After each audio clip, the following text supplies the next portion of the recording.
সুন্দরবনে আইলা আমফান থেকে ক্ষতিগ্রস্তদের পাশে এসে দাঁড়ালো ভারতীয় জনতা পার্টির পক্ষ থেকে শীতবস্ত্র তুলে দেওয়া হলো। হিঙ্গলগঞ্জ ব্লকের রূপমারি গ্রাম পঞ্চায়েতের দক্ষিণ বাসতলা 149 নম্বর বুথে বিজেপি কর্মী সমর্থকরা তারা বাড়িতে বাড়িতে গিয়ে মনুষ্যে রোগী ও প্যারালাইসিস অসহায় বৃদ্ধা থেকে বয়স্ক মানুষদের হাতে শীতবস্ত্র তুলে দিলেন ভারতীয় জনতা পার্টির পক্ষ থেকে। আগামী দিন আরও পাশে থাকার বার্তা দিলেন ভারতীয় জনতা পার্টির পক্ষ থেকে। যেহেতু প্রত্যন্ত সুন্দরবন এলাকা, যার ফলে ও অসহায় মানুষদের পাশে এসে দাঁড়ালো ভারতীয় জনতা পার্টি। আগামী দিনে আরও পাশে থাকবে তার বার্তাও দিলেন। আজ প্রায় 50টি পরিবারের হাতে এই বস্ত্র তুলে দেওয়া হয়। পরিবারগুলি বস্ত্র পেয়ে ভারতীয় জনতা পার্টির কর্মী সমর্থককে ধন্যবাদও জানিয়েছেন যে আগামী দিনে তারা আমাদের পাশে এসে দাঁড়াক, আরও ভালো হবে, যেহেতু প্রত্যন্ত সুন্দরবন এলাকা।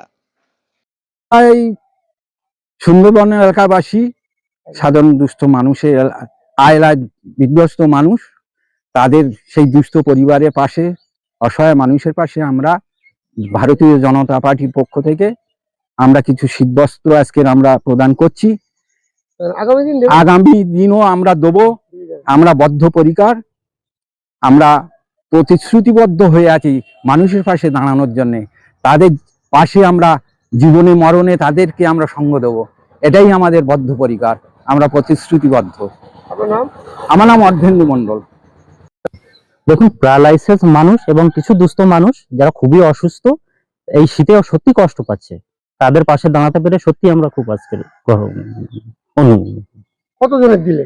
50 জন মতো দিয়েছি আজকে। কোথায় কোথায়? আজকে দক্ষিণ বাসতলা 149 নম্বর বুথে, রূপমারি অঞ্চলে।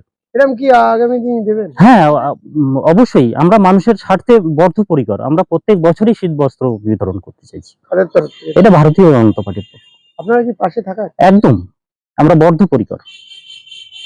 আপনার নাম? অভিজিৎ মাইতি। কোন দায়িত্ব আছেন এখন? বুথের সভাপতি, বুথ সভাপতি। দিল বিজয়ী পার্টি। কেমন লাগছে? ভালো লেগেছে, আমরা খুব খুশি। কোথায় এটা?